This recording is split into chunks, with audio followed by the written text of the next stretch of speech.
Abdullah, what's going on, brother? Ain't going. Everything going good. You sound kind of low. You have my Bluetooth? Hold on, that might be. Was I No, you covering my sound mic? good. You Okay, sound yeah. good now. All right, so listen, I've been looking forward to this. You know you got this fight coming up. Right. I was just talking about Nakathilia. I was talking about the the level of competition, the type of fighters that he's fought thus far. And in my opinion, I feel that this is a step up fight for you. I feel that this guy, um, from based on his past, who he's fought, paperwork, on paper, he's fought better, with a better level of competition than you have. What is it that made you choose this opponent if you chose him? Say that one more time. You cut out towards the end. You said, "What is it that what?" No, I said, what is it? What is it that made you choose this opponent, Nakathilia? Oh, this is he's a good step up.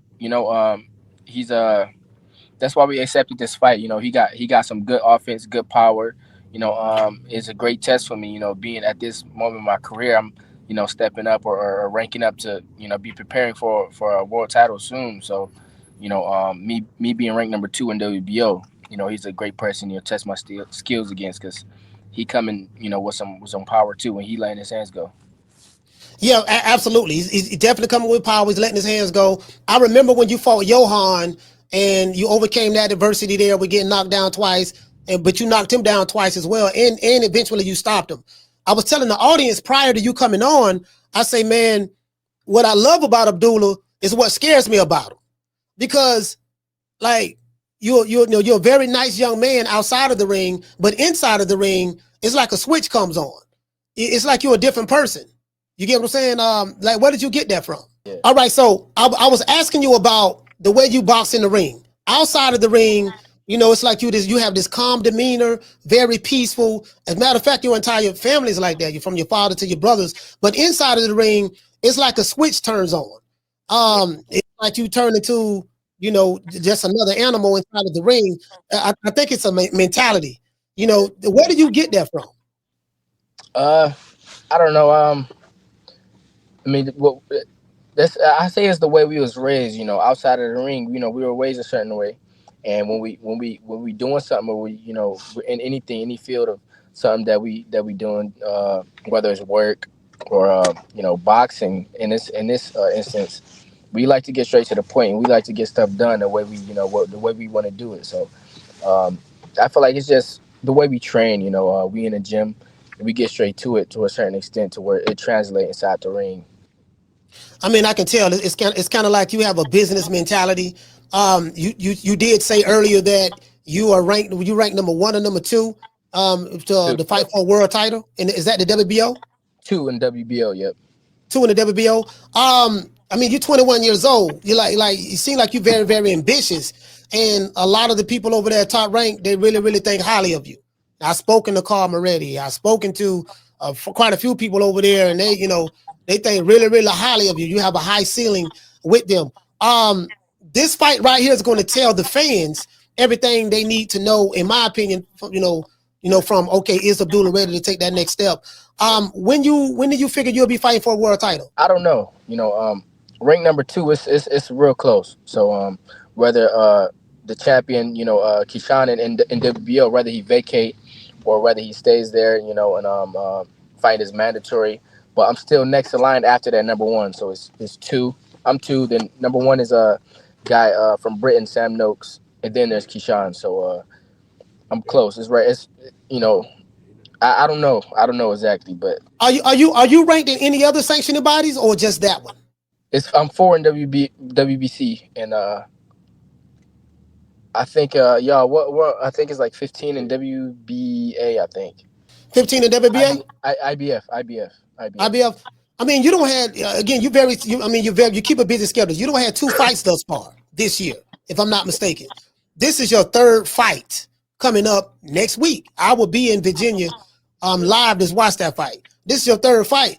Um, do you plan on having any more fights after this fight once you are victorious? Because I'm pretty sure you're going in the mindset that I'm gonna be victorious in this fight. Once you are victorious in this fight, do you plan on fighting again before the close of the year?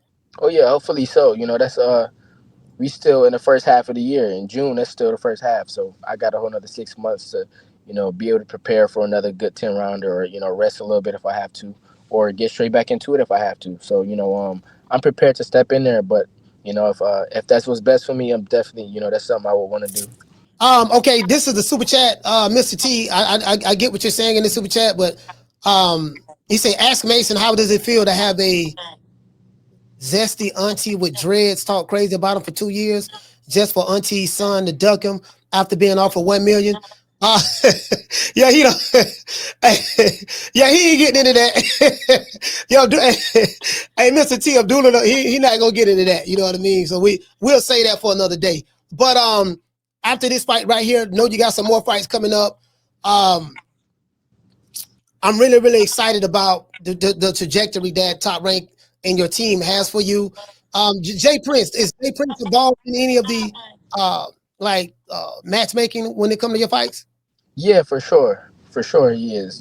That's my manager. So he's managing that. Everybody's working together as a team. So everybody running by each other, the promoters, the matchmakers, Jay Prince. So we all make our decisions together. You know the funny part about it, it seems like everybody's demeanor is the same. Hey Abdullah, like me, I'm one of the energetic, hyped up, Yeah. shit talking dudes, and y'all, it's like Jay Prince, your father, yourself, your brothers, y'all like the total opposite. Right. Yeah.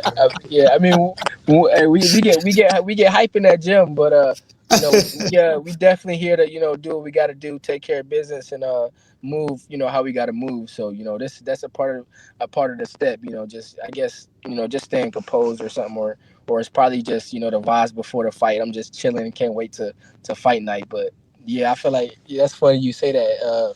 I didn't really notice that everybody got the same exact demeanor. Man, the same, y'all don't speak, y'all don't talk loud, real calm demeanor.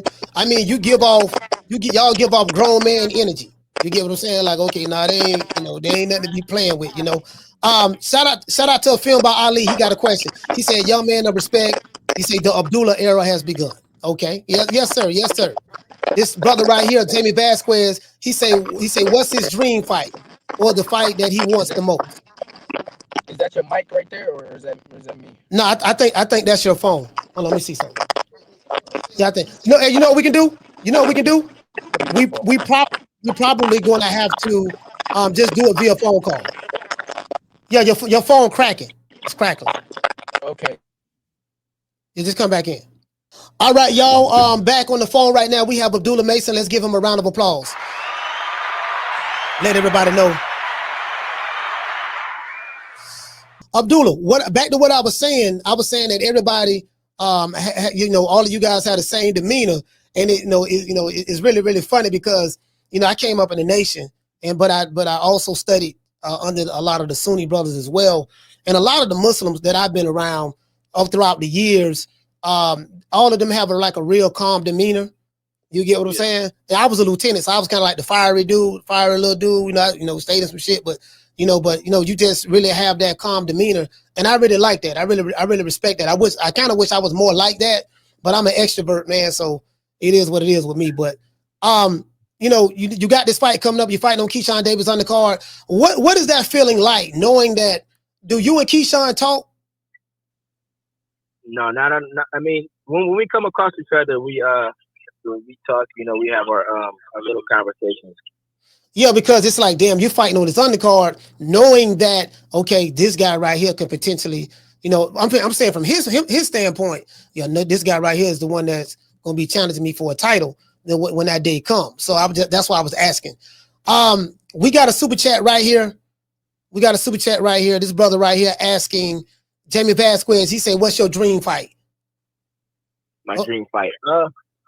I don't have a dream fight at this point. It's a lot of fighters that are coming up along with me, and we are building at the same time. So when we get up there, we are like world champions, or making our splash in the sport. When we making that splash in the sport, it's gonna be some good names. So boxing to kind of determine what would be the best fight at the time. There's some good fighters out there for sure. Yeah, I mean, again, you have a very, very, really good fan-friendly style. Fans talk about you a lot. They like Abdullah Mason. They really like you a lot. I haven't really heard a lot of hate about you. I do this social media stuff, Yeah. I've been doing it, I've been doing it for like 4 years now. So I haven't really heard a lot of hate about you at all, to be fair. The hate will come. Of course, that's part for the course. But the way you carry yourself as a businessman. You carry yourself very, very, you walk with authority, you and your entire family, man. So I see that your boxing style, you got knocked down in the Johan fight. What did you learn from that fight? The main thing I learned was to stick to my corner. They were telling me even before the fight, take your time with him, sit back a little bit, see what he got, but then do your thing. But I'm the person, I like to let my hands go a little bit, and when I see the opportunity, I take it. So me seeing that right there, I took an opportunity. It was open, so I caught him at the same time he caught me, but his landed a little first. What I noticed in that fight was you had your guard up, protecting from the hook, but the way he threw the hook, he caught you on the inside of the guard, where the chin was at. So it was like, damn, you know what I mean? He threw it very accurate, but you got back up, and you stopped him. And I tell people, I say, listen, man, this is what I don't like about some boxing fans, and I got to say this. They say, we be quick to throw fighters away if a fighter lose a fight, or if he get knocked down, or he's shinny, or he can't take a punch, and all this stuff there. And I'm like, he got knocked down in the fight, and I'm like, fam, in life you're gonna get knocked down. You're gonna go through some things in life to where you're gonna get knocked down. You're going to get dropped. You're going to have some losses. I'm not saying you in your career, but I'm just saying just in life in general. I said, but it's how you get back up. It's how you rebound from it. When you got knocked down, what did you do? Did you get back up, or did you stay down? So I got back up. For sure. I know you got. Right. Oh, right. Yeah. Yes, sir. I know you got back up. So what I'm saying is, but I was using that as an example to educate a lot of the fans. I'm like, fam, look, man, you're gonna get knocked down in life. It ain't how you got knocked down. Did you learn from it, or did you get back up? And what did you do when you got back up? I have a question for you right here. Shout out to John dropping that half a dub super chat. He said, Abdullah, you are currently ranked number 4 in the WBC and number 2 with the WBO. I think you already addressed the WBO. If you were given a choice after this fight to fight for either title, which one would you choose and why? Run it by my team for sure, but I'll take either one of them. I feel like either one would be a great fight, for 135 or just for boxing period. An exciting fight that anybody would love to see, either or. So you don't have any outside of your biological brothers, you don't have any fictitious brothers in the lightweight division that you won't fight because y'all brothers. Nah, I don't got no fictitious brothers at all. Just my blood brothers. With the people I'm in a gym locked in with, the training camps with, that I spend my daily life with. Those are the brothers that I won't fight. Tell me what the process, without giving me not the game plan, but what's the process like when you're getting ready for a fight? You get the phone call. You talk to your manager Jay Prince. You talk to your father, your brothers. You talk to whoever you talk to at Top Rank. Okay, this is the next fight we're going to make. Explain to us the process? Okay, once the information has been received that you have a fight lined up, and now the mindset, the diet, the training, walk us through that in the lead up. I take the fighter, then we come to the gym and start working. So with me being as active as I am, it's they always just run it by us, see how we feel. As soon as we get that call, we make sure we step it up a little bit. But we pretty much always in the gym, always training. With me being so active though, it's we just prepare, and we just been stepping up as we go. Just waiting for them chances. Like now, we close to that championship, so we just been locked in. Do you have any problems finding sparring partners to get ready for fights? I don't know. I don't know. You don't know if you have any problems finding sparring partners? I mean, a lot of the work that me and my in our camps, we do a lot of our work inside the gym. Okay. So, my father, he call around, I know we got some sparring partners that ain't, saying that, so some guys who they don't spar for their reason. Some people are out of shape, some people, not in camp, but a lot of our work is in the gym. And, when we really need sparring, we go out and find it. So, I wouldn't say I got a huge problem with people turning down sparring or anything like that. Is there any particular fighter that's boxing right now that you kind of like admire or from afar off, or you like, you know what, man, I really like the way this guy handles his business outside of the 135 division, outside of your division? I don't know. I mean, a lot of them fighters that I would say I admire, they pretty much retired now. So yeah, you got the greats in boxing I would love to meet, but I would say that they pretty much retired. You got, of course, fighters in higher weight classes that been through the game. You got Canelo. He been through it. I'm saying it'd be great to be able to meet them guys, but admire as far as in sport, most of them pretty much retired. Yeah. I like everybody. Everybody cool though. Everybody cool. We all working our way up. Yeah, absolutely. Because you got a lot of young fighters over there. I was talking to Carl Moretti. I think when the time I was in Vegas, I forgot the person who you was fighting, but it was on the Teofimo Lopez undercard. You and Keyshawn was on that undercard in Vegas, at the Michelob Ultra Arena, and you disposed of the guy. I was very, very impressed. Matter of fact, you did an interview with me. That was the first time I met you, and I was very, very, very, very impressed just your demeanor. And that's when I saw the switch, and I saw the excitement in Carl Moretti. And I spoke to Carl, and he was like, "Man, we got the best young fighters, in boxing. Period." He grabbed me. He was like really, really excited, and he spoke highly. He spoke of Keyshawn, but he really spoke highly of you. He was like, "Man, we got him." And, so I'm like, you got all these young, talented fighters over there at Top Rank. Eventually, it's gonna come a time to where you guys are gonna eventually end up fighting each other.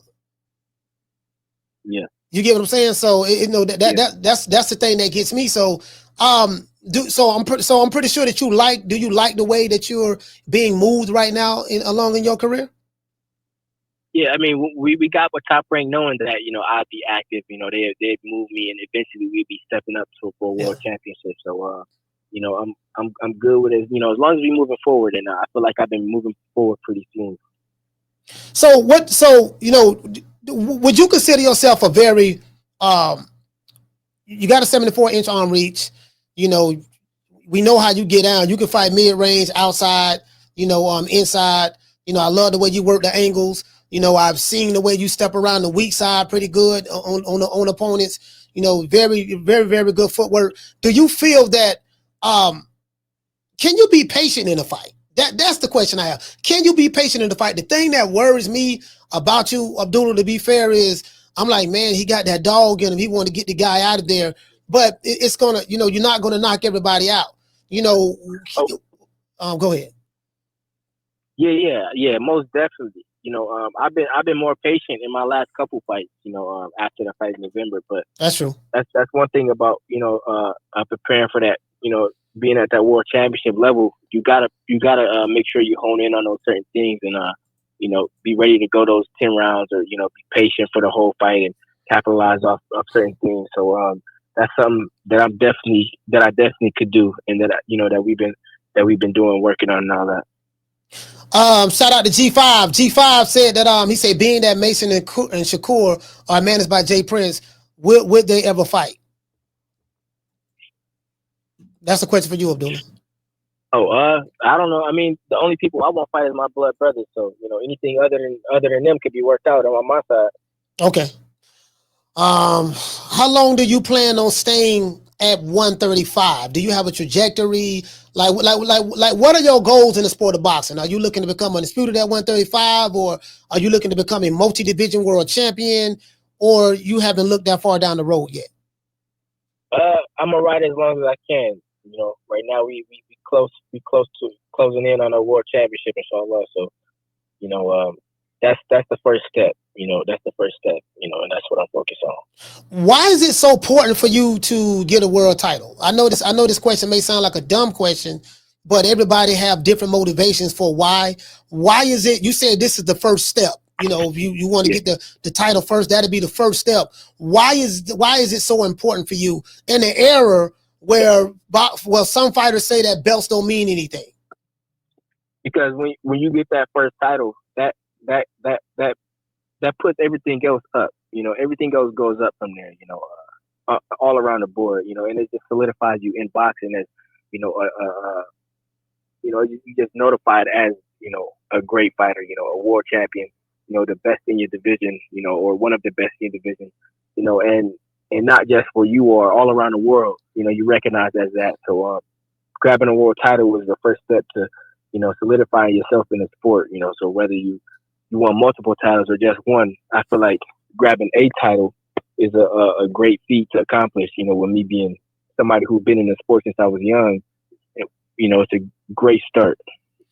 Have you ever sparred like a Canelo or a Terrence Crawford or hell, even a Floyd Mayweather? Well, I know Floyd don't box anymore, but like some of the older guys. Have you ever been in the ring with any of them, or what say you about that? No, I haven't. No, I haven't. You got to you 5'9" with a 7. And I mean you're not finished growing yet, but you got a 74 inch. Go ahead. I did spar Tony Harrison. He got some great work. Oh yeah. Tony's a pure boxer. He, was he talking shit? Say that one more time. Was Tony Harris talking shit when y'all sparred? No. Yeah, Tony got some great work though, but yeah. He wasn't talking stuff, but he was definitely pushing me. Yeah, definitely pushing me. He, great fighter, great guy. Yeah, he is, man. Tony, he's a great teacher. Like I know he's a trainer now, but he's a great teacher as well. Yeah. He really understands the sport, and I love a lot what he do with the kids. Let everybody know what exactly is it that your family does in the community in Cleveland. Say that one more time. What is it that you do in the community in Cleveland? Right now we move around and we deal with the people. One thing we like to just try to be a good example while we here, and yeah, that's what we want to do. Make sure we're a good example for the people over here. So yeah. Right now we locked in, so we haven't been able to move around as much.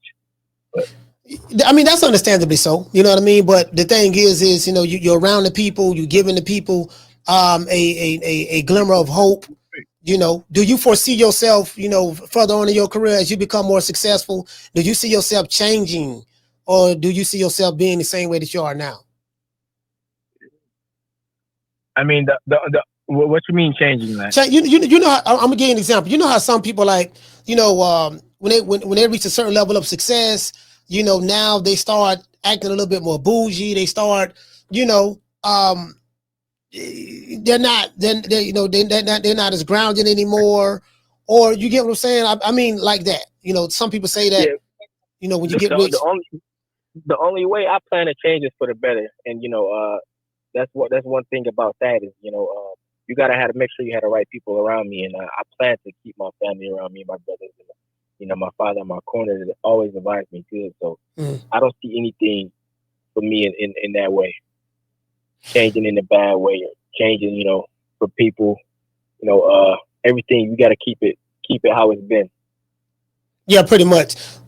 You got Nakathilia coming up. I think he's like 35 years old. But as I said before, he has a lot of experience. I did see the fight with the Burchell fight he had and stuff like that. I've seen when he fought Shakur. And, is there anything about this guy that worries you, that you say, what, I probably got to look out for this outside of his experience? I would say that. He's a great fighter, so you always got to watch out for everything he got. So it's nothing that specifically worries me in terms of this fighter. He makes me more anxious than any other fighter, something like that. It's just somebody that I knew I had to prepare well for, and I feel like we prepare well for him. So we can get in front of him. Hopefully I have a lot of fun next Saturday. This might be a question for your dad.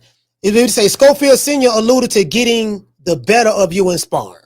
This is a question from someone in the chat. They don't exactly have a clean record of telling the truth. Could you give us your side? You said it's a question for my dad? No. Yeah, I was saying this might be this would be a question for you. Someone in the chat put a message up saying that Schofield Sr. alluded. I call him Mama Hofield, but Schofield Sr. alluded to getting the better of you in sparring. he said that they don't exactly have a clean record of telling the truth. No, they don't. They lie all the time. So it basically, he want to know, can you give your accounts of how did the sparring session go when you was in there with Mama Hofield's son? Oh, that's definitely not the truth. And they've also said before that they had the receipts. You know, they can go ahead and put them out if they got the receipts. See if that's true also. So he did confirm that you guys did offer him $1 million a fight in order to fight you, and they turned it down or whatever the case may be. So that's on the record. But I don't know exactly what they offered him, but I know they offered him a fight, and they turned it down. Actually, if we fought, that would have been like right after this fight. I would have had a June fight, and then I would have fought him in July. In July, right? Oh, damn, you going? Yeah. So, you ain't playing. You ain't playing. God damn. You fighting in June and coming right. Hey, that's old school right there. Hey, that's how they used to fight. They'll fight every 6 weeks. I just need a 6-week training camp, dog. That's it. That's all I need because this is the thing, right? What I love about what you're doing now, you're fighting regular. Because if you stay ready, you ain't never got to get ready. You're staying in shape. So a lot of the old school fighters, they used to do that. They fought, we gonna fight 4 or 5 times a year. So we're always going to be in shape. You know what I mean? Versus having these, 8 week, not 8 week, but 12 week and, 12 week training camps, to get ready for a fight. And so I like that. You're really, really active and going at it. This dude right here, once you get by this guy, Nakathilia, again, anything can happen in the sport of boxing. I would say, you are a patient fighter. You did show patience your last fight. I was kind of worried prior, like, man, Abdullah trying to, he's too busy trying to press these dudes out to get him out of there, but the last fight, you were a little bit more patient in that fight. You were very methodical. You look like you listen to the team, the game plan. You have a nice jab. I love the levels that you do with the jab and stuff like that. And the way you manipulate the distance and space once you get mid range. And you lock in from a visual standpoint.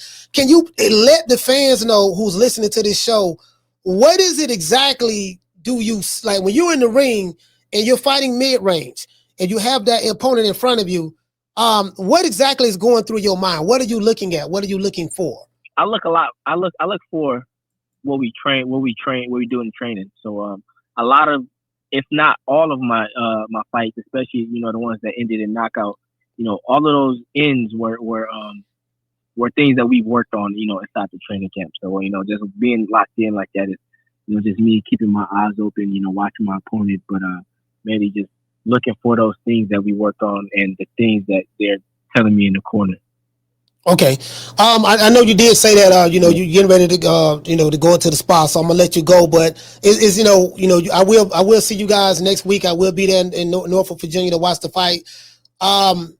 Is there anything that you're looking to fight for a title? You let it be known that you don't care who it is, whether it's Shakur, Keyshawn, or whoever you're looking to fight. Whoever, your time is. Go ahead. No, it don't matter who it is. With me being this close, I'm just staying prepared. But one thing before I get off of here, I want all your people that's watching. I want them to let us know who they want to see me fight. So. I want them to put it out there, and I want to see what they got to say about that too. Y'all heard that? He want to know. Y'all put out there before he go. He want to know who y'all want to see him fight next. Whether I'm able to fight him right now or not, I still want to see what they got to say. So, y'all throw it out there. I want to hear what y'all got.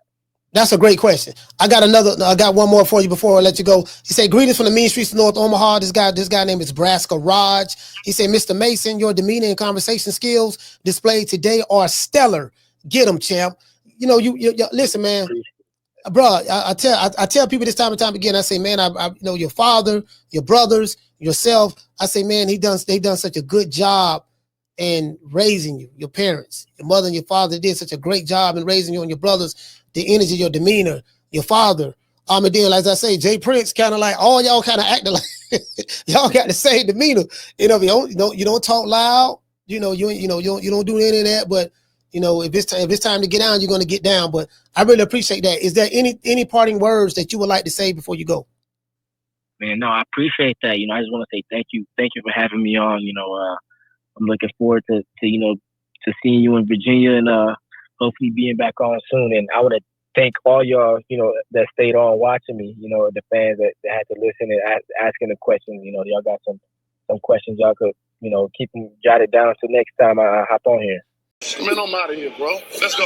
Man, I'm out of here, bro. Let's go.